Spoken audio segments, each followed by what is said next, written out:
In Ozone 12, we added a lot of new features, but some of them are more along the engineering lane. Some you'll find uses for as producers as well. But hopefully, when we get to the mixing part later, too, you'll get something out of it too if you're a producer. But also, like, if you're mastering your own tracks, Ozone is a really good way to learn. And also, like, I use it all the time to get club ready masters if I'm working on a track and I have a gig and I want to get a solid sounding master out to test at the club. Ozone is always there to save me in a pinch. So cool. Ozone 12. There's a lot of new features. I think I'm gonna start with the new assistant feature because it'll just be easier to go from there. So we have this thing at iZotope we've had for a long time, which is our assistant tech before AI was a cool buzzword. We've been doing auto like AI assisted mastering for a while to kind of get you to a starting point. And in this latest version, there's now a custom assistant because a lot of people were like, I'm tired of choosing the target after learning. You can still do that because, you see there's the old option here, but we're just going to show off the new stuff today. So for instance, like I don't really want stabilizer. I don't really want master rebalance. So just like don't even bother, please. We have a new target list over here. So like you have your custom stuff that's been in there for a while. If you want to add like a reference, you can. And it will always stay in your library and also across our products as well that have referencing support, including AudioLens, which is an app that you can capture references from Spotify, whatever. But I think I want a buddy of mine's track for my reference. Yeah, sure. Let's do Hydra. And then to kind of lead into my next thing I'll show you after the assistant, I like TruePeak. Some people like TruePeak, some people don't, but tends to get you a little more headroom. To lead into the next thing, I'm going to go for like a stupid loud target. Maybe if any of you produce bass music, it'd be like -6. That's rookie numbers. But like for the rest of the world that doesn't want to participate in the loudness war, -6 is pretty damn loud. One thing that's been really impossible, really popular, those aren't even similar words. I've been in Europe too long. So you can set the analysis time. It used to just be like a 10-second period of your loudest section. But people are like, hey, I have breakdowns. I have other things that aren't as loud. I want to analyze the full thing. You should still go to like the loudest part of your tune. But, here, what do I have? 65. I don't want to waste your time too much. So we will do like, I don't know, like 8 bars or so. And I'll just loop it in this section and we'll get to learning. So let's do 8 bars. We'll start and then this is going to be quiet, but it's going to get loud in a second. So, that's what limiters do. Be careful on the PA because it's about to get loud. Once it learns loudness, etc. And, it listened for 8 bars. It's going to go ahead and there we go, louder. All right, so this is like your typical assistant screen. I'm not going to spend too much time on it, but basically like the way the old adage goes is you can kind of adjust from here. And I want you to notice how much limiting is going on. Like I said, -6 LUFS, and it's like, that's not a good idea because look what happened. Also, for instance, so apparently I needed some EQ adjustments there. I think for this part of the song, it might have learned maybe a little too much. So I'm using this amount slider to kind of tone it back. I don't think I need that much adjustment. But it gave me my mastering chain that it learned. It excluded the ones that I told it not to use. And also, I didn't show you, but there's a way to save your settings so that every time you do this, it'll remember, what you wanted. So let's take a look at how badly I did with setting a loudness target.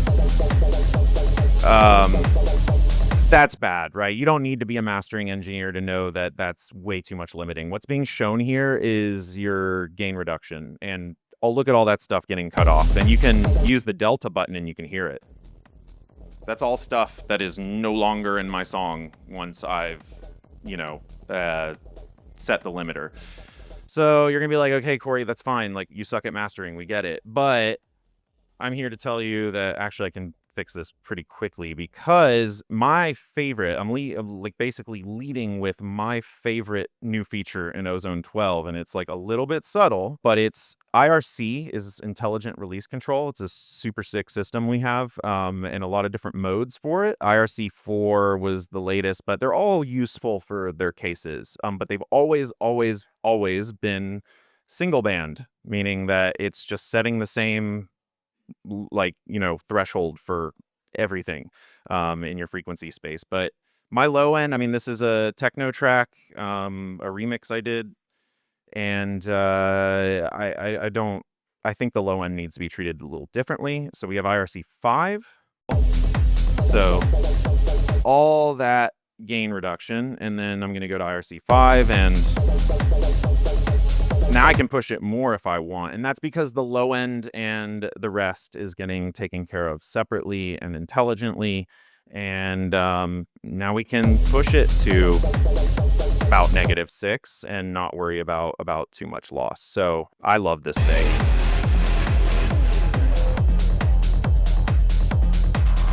So just again to compare, just smashed. Now it can breathe. Hopefully you can kind of hear that, especially in the low end, which, unfortunately these speakers aren't the best for that, but hopefully you can kind of hear how it's doing a lot better there. Now I'm not done yet. I'll show you basically like how I would go from here, but I do want to show you all the new features. So like, let's do that first. So there's a couple new modules. What do I want to start with first? Let's do STEM EQ because it's a really easy concept to grasp. This is going to be more useful for your mastering engineers in the room. A producer is going to look at this and be like, dude, I don't need this because I can just adjust the mix and come back. And it's like, but a lot of time mastering engineers, or those of you who use mastering engineers, you know that you just send off a stereo file unless you're doing STEM mastering. But either way, it's a very common issue. And sometimes you're a mastering engineer and your client is not the most proficient mixing engineer. That was pretty politically correct. So what's cool about STEM EQ is that using what's called real-time source separation, you can just EQ this stuff. So I'll go to a section with vocals so you can like really, that doesn't have vocals. This has vocals.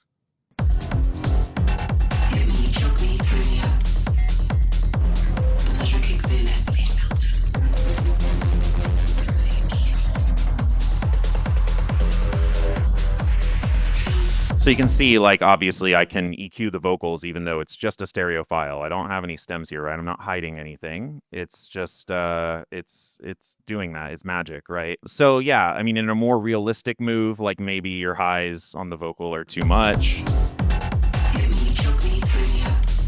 Or you can go extreme.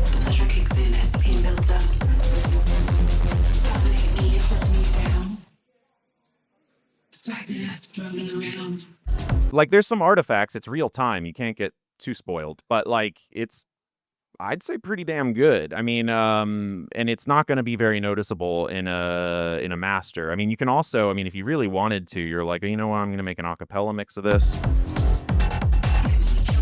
Well, you can only go down to 9 dB, but you can do this.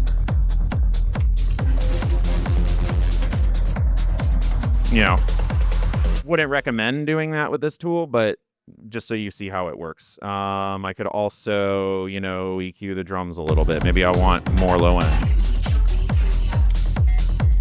Really test the speakers. So you could like do the kick. And this alt solo work?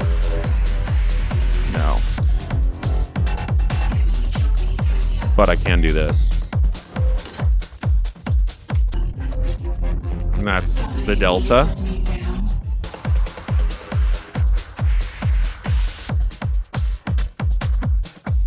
You get it. It's like if you're a mastering engineer, you don't have access to the stems, but there's some tonal balance issues, then yeah, you're good. Unlimiter. This is another like very mastering engineering thing. Like if you're a producer, you could just fix this in the mix. But it's so freaking cool, and I'm going to show it to you because it's awesome. It's called Unlimiter. It is what it sounds like. It's like if somebody's been pushing things too much and losing a lot of dynamic range, this is going to recover it. Which sounds, like I'm bull you. I'm not. It's not. Well, let me show it to you first, and then I'll tell you its limits, so to speak. Okay, so What I'm going to do to show you it is I'm just going to compress the ever-living stuff out of this. So I'll turn off impact actually because it's also a compressor, but let's just compress this crap. So you can see all this gain reduction, right? And I can even do some makeup gain. All right. Yep. So there's a, well, it's saying like 10 dB of gain reduction. I'm gonna play this. I'm going to hit learn threshold just so Unlimiter knows what it's looking at.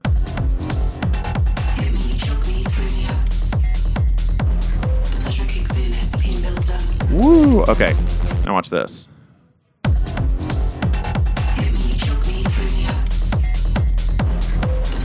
And what's even cooler, watch this. I mean, I might be compressing it too much, but let's try it. So there's the delta of the compressor. So this is the difference between output and input. Now I'm going to do delta of Unlimiter. Pretty good, right? Like they should cancel each other out because one's doing compression and the other one's getting it back. So what we're seeing here, I mean, you can hear a little bit of artifacts, but like, we did it. We recovered our dynamic range, even though our client compressed the out of their mix, right? But we're like, no problem. We bought Ozone 12 because Corey told me to. And if I were to compress it less, well, give it a second. Let's learn the threshold again. The remix. The remix of the remix. Oh, it actually did worse than when it was more compressed. That's interesting. Oh, because I was using the limiter, not the compressor. Nice.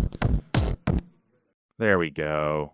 Yeah, if you do a limiter, a compressor, which is basically just a soft limiter, right? Like, you can compress it all the way down to negative 130 dB. I hear silence. So that's Unlimiter. And then the last new module we have is Bass Control. Bass Control is like another kind of dynamics engine in Ozone, like obviously specific for low end. I think everyone in this room would agree that that's one of the biggest problems with mixing, mastering, producing in general is getting your low end tight. And sometimes, especially like with, let's just go to a section that has just kick and bass mostly.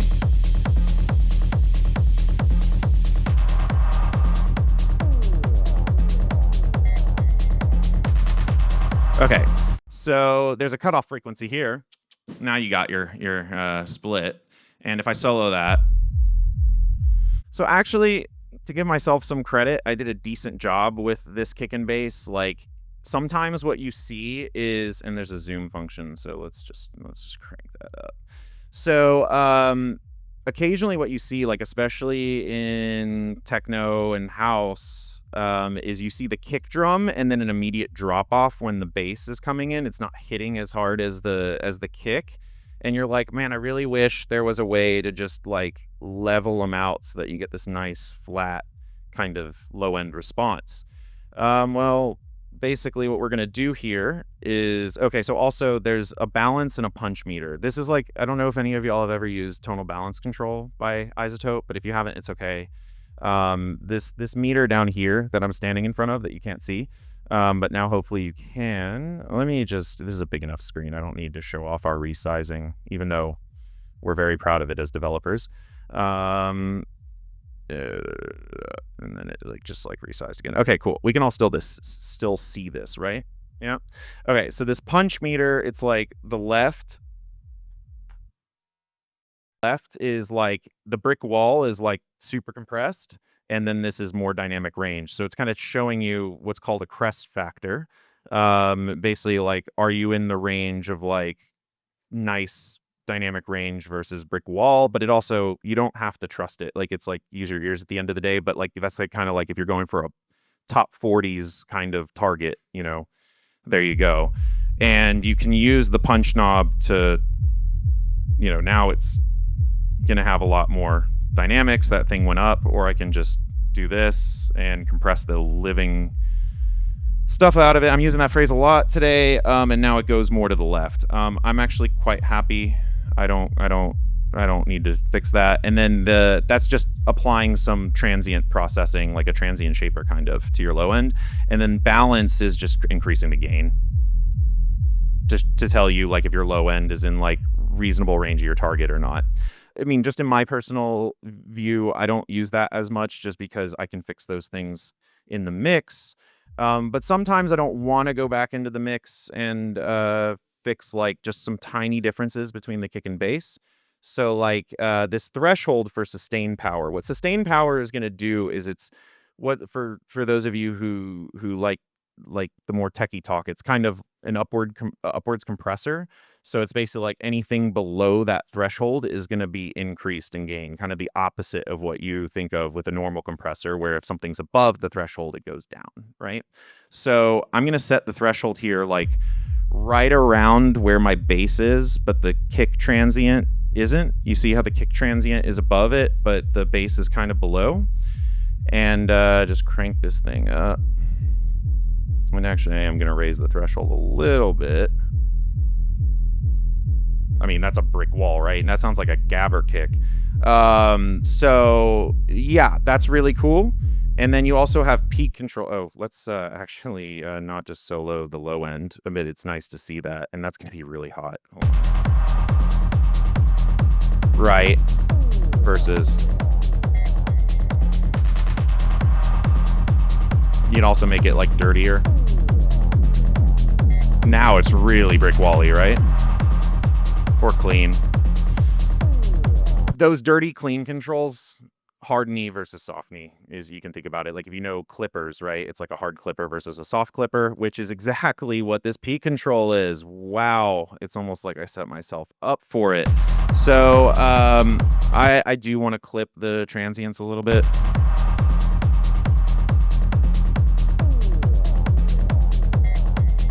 So now this solid line is the threshold of the clipper. And again, you can make it hard clip or soft. And that's bass control. Again, it's one of those tools that, like, if you're a mastering engineer and you got things from a client, but it also can be useful on a mix bus as a quick, way to do it. Any questions about bass control before I just go ahead and master this? Oh, wow. That's a great question. What's more important to you, the forest or the individual trees? Because that's really what you're asking. I'm not saying it as like a demeaning way. I'm saying it's a really good philosophical question. And that's it, right? You can't make the forest without the trees. Yeah, it's like mastering is going to be a very hard task if the mix isn't good. And your mix can also be destroyed by a bad master. So really, they're codependent, is really the answer. But I mean, I will say that you can only polish a turd so much. That's an American phrase, I believe. I don't know if that's if y'all have similar phrases, but yeah, you can only polish a turd so much. So a really, really, really good mastering engineer is going to make your really, really bad mix sound okay. But if you have a decent mix to a good mix, a really good mastering engineer is going to make your song sound phenomenal, right? So it's like, I would say by that logic, the mix is probably more important. However, if the master isn't done well, it ruins your mix. So like, yeah, I think does that answer your question? Yeah, cool. No problem. Anything else? Philosophical questions for a Thursday morning? Yes, go for it. -6 peaking is usually the question was how much headroom. -6 peak is usually the like standard go-to, but in general, the more headroom, is going to be pretty good. I mean, then that being said, I would not give someone -30 dB peak. I mean, that's because all they're going to do probably is this input gain knob. They're just going to turn it up and then work on it. But if you're louder, then it becomes really hard because there's not as much headroom to work with. So yeah, they're gonna have to do a lot of compression to kind of get it. to where they want, and then you lose a ton of dynamic range. Cool. Ready to master this? Sweet. So I'll just show you a few things I like to do, making like, like a quick club master. So this is basically what our assistant gave us now, because I took out, well, maybe we'll take out the compressor. I mean, like, you might be like, why would you take out the compressor? Well, it's because I have this impact module, which is like dynamics matching to my reference, but I actually do not want to compress my low end. I want that attack to, be there from 100 hertz down. But other than that, that's what impact's doing. That's why I removed the compressor. So, other than bass control, we have this low end focus module. I like it a lot. It's more doing some spectral matching in the low end, so it's like more trees, less forest. Ooh, yeah. I kind of created a nice thing for myself there. There's this transient sustain split mode, and I like to give the transient more punch and the sustain like this more smooth mode. So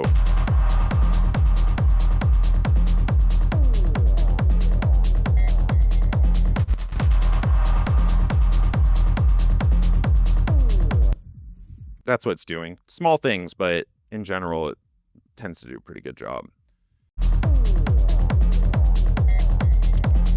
Then, ooh, yes, Exciter. Exciter is like a saturation. I like to do somewhere around like 300 to maybe a little less than that. And I'm just gonna do the mid band with some tape saturation. It's probably a little too much. And we're over 6 now. We'll adjust the maximizer at the end. Let's go to a different section so you don't get too bored. And then like the imager has done width matching, which is great. Just to hold off so that like we get a lot of comments about this. I don't want you to be one of those people. You'll be like, oh my God, what an amateur AI. It didn't even reduce the width of the low end all the way. And it's like, okay, yeah, but that's because, first of all, it matched to something. And that means my reference was mono in the low end and my track is mono in the low end. So you don't need to reduce anything. That being said, I always like to play it safe. So now it's more mono. Just kidding. Like the sum of mono is mono. I'm not affecting it at all by doing that. But I'm still paranoid because these are crossovers. Something will leak through. So I'm going to throw a mid-side EQ after that. And I'm just going to cut all of the sides out of the bass with like not nearly as steep of a thing because I don't want to get phase all over the place.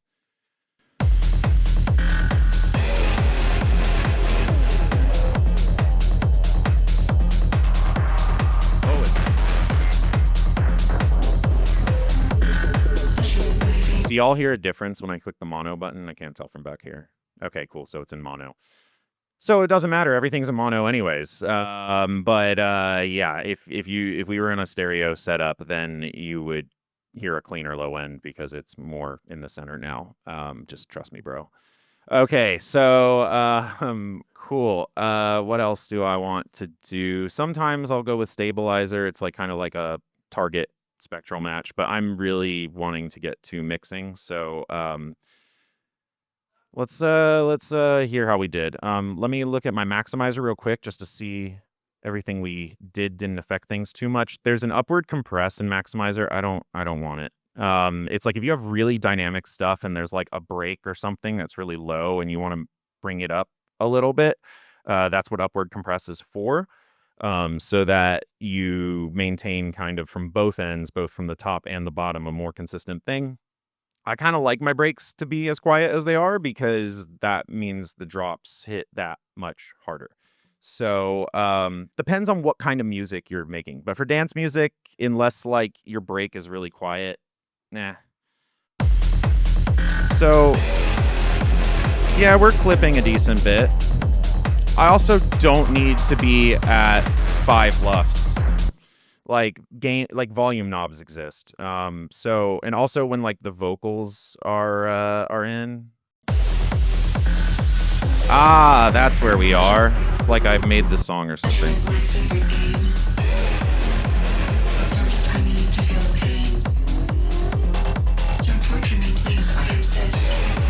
I'm also going to add a little bit of soft clipping.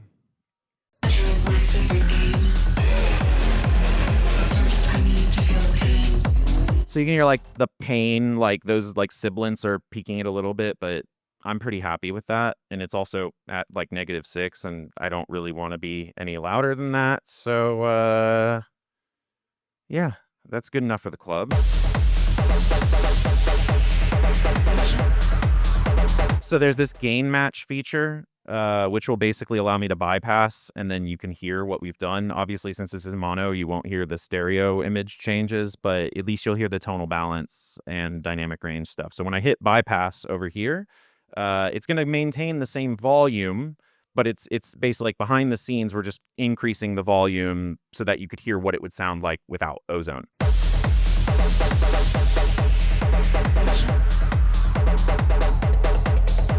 And on. Yeah. I mean, in general, I like to be really happy with my mix downs such that, like, when I bypass it, it's not a massive difference. If you're, one of your friends over there, you'd want to hear a huge difference there, if you're mastering a bad mix. But like there, I'm pretty content with that. I'll bounce it and move on with my life. So yeah, are there any questions before I switch to mixing stuff? Yeah. Yeah. So in Imager, there's this thing, right? Do you see this little dot up here? So that's your correlation. So what correlation does is it's like how much overlap is there between your left channel and your right channel. So if the left and right are perfectly together, then it's going to be +1 always. And, like if I were to just make everything mono, I want you to take a look at that dot.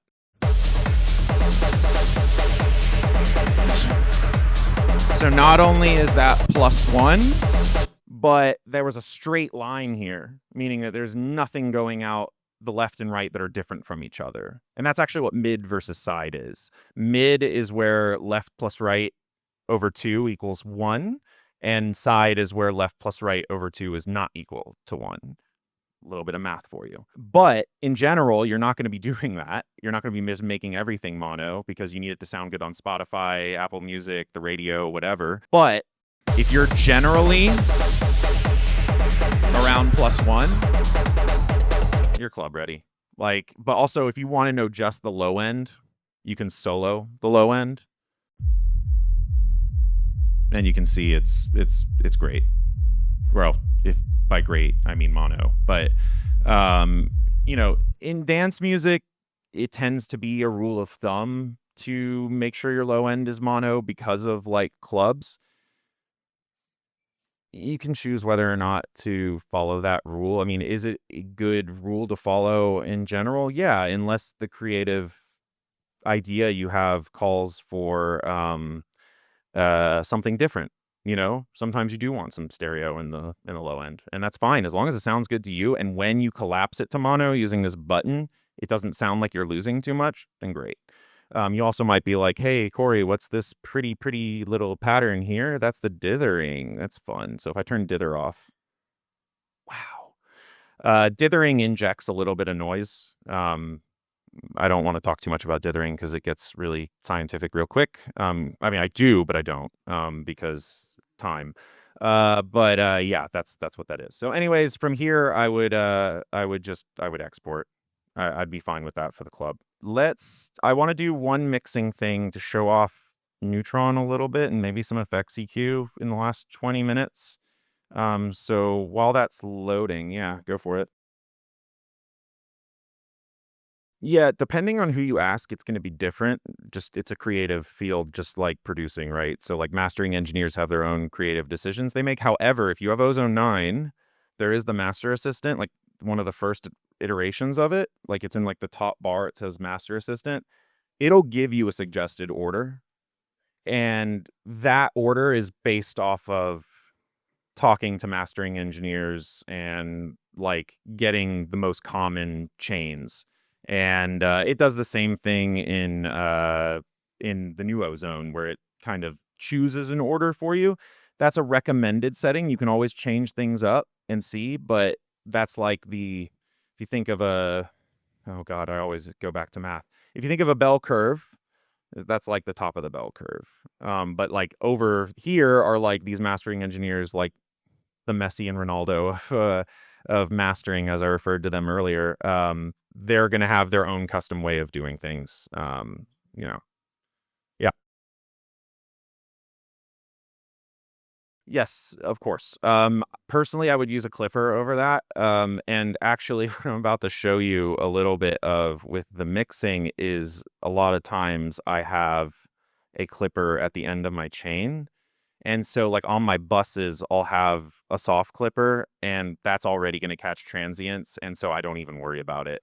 That's why. But I can't, I mean, like, I don't always master my own stuff. Like, there are people who have been doing this for so long, and if I have like a big release coming out on like a dream label and I'm like, I do not trust myself to master this for like that level, I will send it to a proper professional. And they might, I don't usually ask them what they're doing because that's their secret sauce. It's, it's not like like I won't show you the code for these plugins. They're not going to show me their work. But they might be using a limiter beforehand. I don't know. I guess I could ask that specific question. Maybe they'd be okay with it. But yeah, they don't want to lose my business, so they don't want to tell me how to do it, which is totally understandable. They probably hate us enough already as it is. Yeah, exactly. Which I'm actually about to show you. So like with what time we have left, I kind of just want to do kick and bass real quick. We're not in stereo anyways, so actually this worked out quite nicely because luckily this stuff is all in mono. So this is the same project. This is this remix I did. And let's just go to like a low end section. Here we have our low end. Now it's quiet because there's oh, I do have a maximizer on it.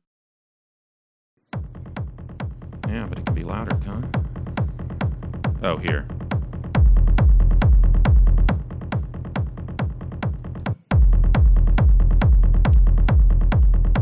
So this is IRC low latency. Not as good, but it's low latency. So we have our low end. Something I'm really proud of is the phase module. You can even look up my name and phase, and there's this really fun video I made with a couple of friends of mine about phase rotation. Has anyone heard of phase rotation before? Oh, yes. Okay. You're my new hero. Phase rotation is like this thing that's kind of crazy that people don't know more about it because it's kind of a nice little hack. So I want to show you, actually, we're just going to look at the kick right now. And unfortunately, I already combined my kick layers. So this is just all one big thing. This is the phase module in Neutron. So Neutron is like our mixing mothership, Ozone Mastering. And I want you to take a look at this clipper here. And I'm just going to turn off these other modules. All right, and I'm going to press it a little more. Okay, so you see how it's hitting the clipper, right? Oh, there we go. You see how losing all of that transient? All right.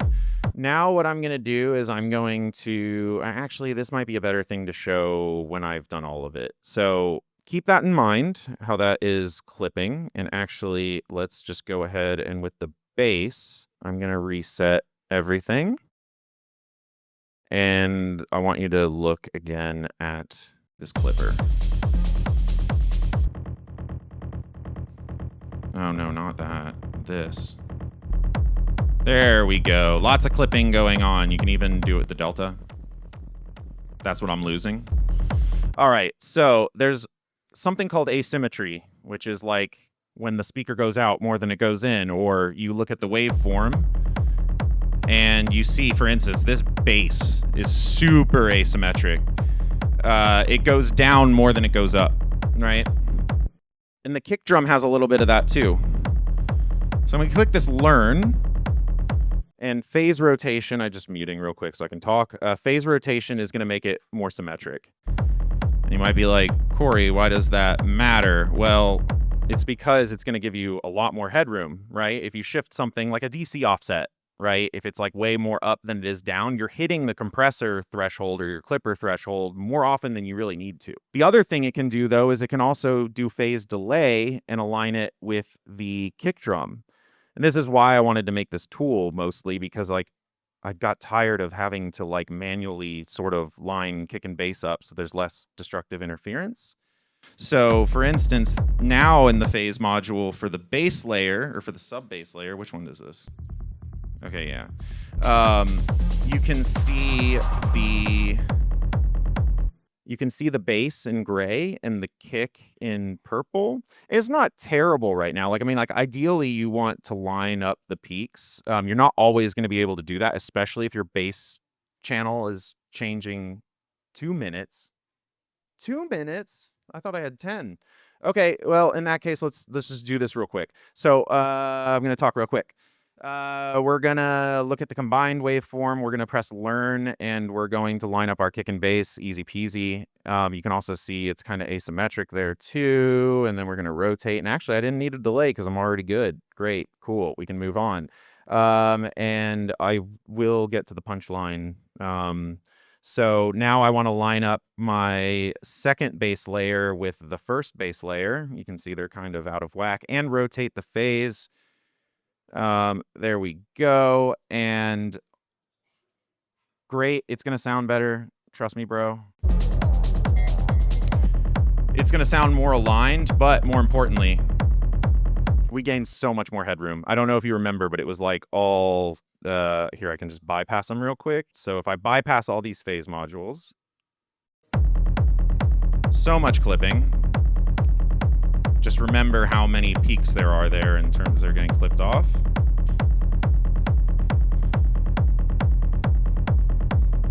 Hey, you can see it right there, right? So you got a lot more headroom from the phase rotation, and now our kick and bass are aligned, and you can use the oscilloscope to kind of line it up. I guess that's all I have time for, but at least now you got to see the phase module, so that's a nice, cool thing. And you learned about phase rotation, which I am the head of the church of phase rotation, so, like, no, I'm not actually. But, yeah. So, first of all, huge thanks to y'all for sticking around, and really good questions all around. They're telling me I have to stop. Huge thanks to y'all. You've been amazing, and thank you. Hope you learned something.